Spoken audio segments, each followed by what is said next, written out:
महाराज नहुष बहुत बड़े धर्मात्मा पुरुष। धर्मात्मा और भगवत आराधना में अंतर है, इसीलिए भगवान ने कहा सर्वधर्मान परित्यज्य माम एकम शरणम व्रज। बहुत सी यज्ञ की बड़ा प्रसंग है। देवराज इंद्र को ऐसी समस्या हो गई थी कि इंद्रासन छोड़ के भागना पड़ा था। तो इंद्रासन खाली होने के कारण ब्रह्म ऋषियों ने महाराज नहुष से कहा आप देवराज इंद्र पद को स्वीकार करें, क्योंकि वो ऐसे पुण्यात्मा थे, इतना उनके पास पुण्य संचित हो गया था। देवराज इंद्र पर पद पर बैठालने के लिए जो उनसे प्रार्थना की तो उन्होंने कहा मनुष्य शरीर में देवताओं की दृष्टि पड़ते ही हम नष्ट हो जाएंगे, हमारी इतनी बड़ी सामर्थ्य नहीं कि उनको हम आज्ञा कर सकें। वायु देव, पवन देव, ये बड़े बड़े देव, तो उनका ये हम आशीर्वाद देते हैं कि जिस पर तुम्हारी दृष्टि पड़ेगी उसका आधा बल तुम्हारे ऊपर आ जाएगा। वैसे ही तुम पुण्यात्मा हो तभी देवराज पद के अधिकारी हो, पर यदि तुम्हें ऐसा लगता है तो जिस देवता पर, जिस ऋषि पर तुम्हारी दृष्टि पड़ेगी हम आशीर्वाद देते हैं उसका आधा बल, तपोबल, पुण्य बल आप में संचित हो जाएगा। राजी हो गए। देवराज इंद्र पद पर बैठे, देवराज इंद्र का भवन मिला।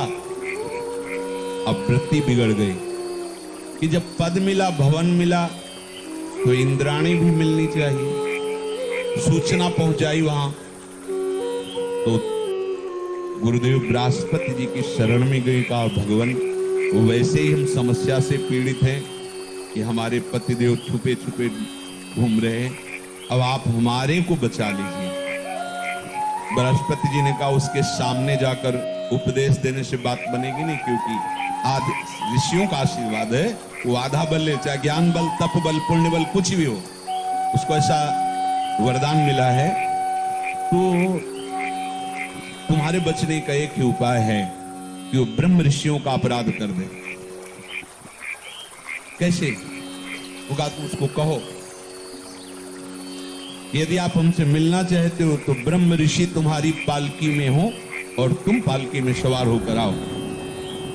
जिनके बल से वो इंद्रासन पर बैठा था उन्हीं को आदेश कर दिया, कामान वासना युक्त हृदय, चलो।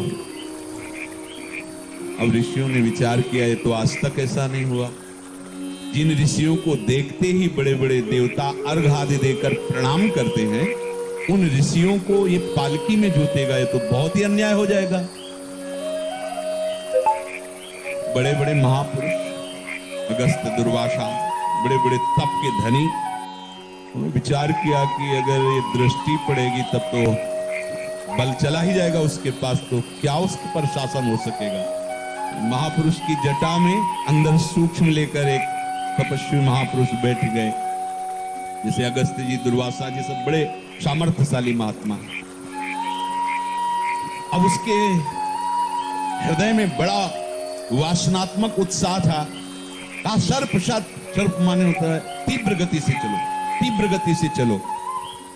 अब तपस्या के धनी ऋषि कोई ऐसे बलिष्ठ थोड़ी तप बल होते हैं, वैसे अस्थि मात्र होए रहे शरीरा। एक लात मारी, उनकी जटा में ही छुपे हुए बैठे हुए थे, तो आवाज दिखाई नहीं दिया। जटा से सूक्ष्म रूप रख के बैठे थे, लात उन पर पड़े तो उनका अरे मूर्ख, जिनकी कृपा से तू देवराज इंद्र पद पर बैठा, उन्हीं ब्रह्म ऋषियों के साथ ऐसा व्यवहार, तुझे सर्प बहुत तीव्र, जा तू सर्प योनि को प्राप्त हो, अजगर योनि को प्राप्त हो।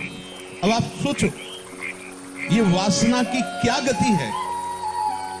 शुभ कर्म उसे पहुंचा रहा है देवराज इंद्र के पद पर, अशुभ वासना उसे पहुंचा देती है अजगर की योनि पर, बड़ा अपराध बन जाता है। यह है नाच, ऊपर नीचे। तभी कह रहे गगन आकाश, तो ऊपर के लोगों में, जल में, थल में कैसे कैसे स्वांग रचे, कौन कौन से शरीर धारण किए।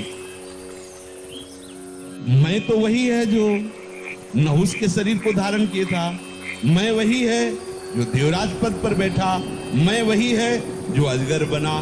तो वाशांश जीर्णानि, ये कपड़े त्यागते चले जा रहे हैं। देव दनुज मुनि नाग मनुज नहीं जाचत को बर्यो। ऐसा नहीं कि पीछे देवी देवताओं की आराधना नहीं हुई, पीछे किसी राजा महाराजा धनी जमींदार की आराधना नहीं हुई, सबकी आराधना की है, पर अपने प्राणाराध्य हरि की आराधना नहीं की। बिना इनकी आराधना के ये जन्म मृत्यु का चक्र नहीं छूट सकता। जितने भी देवी देवता आदि की आराधना है वो ऐसी है जैसे बनिया की दुकान और आपके जेब का पैसा, बस इतना ही संबंध है। जितना पैसा उतनी सामान, जितनी साधन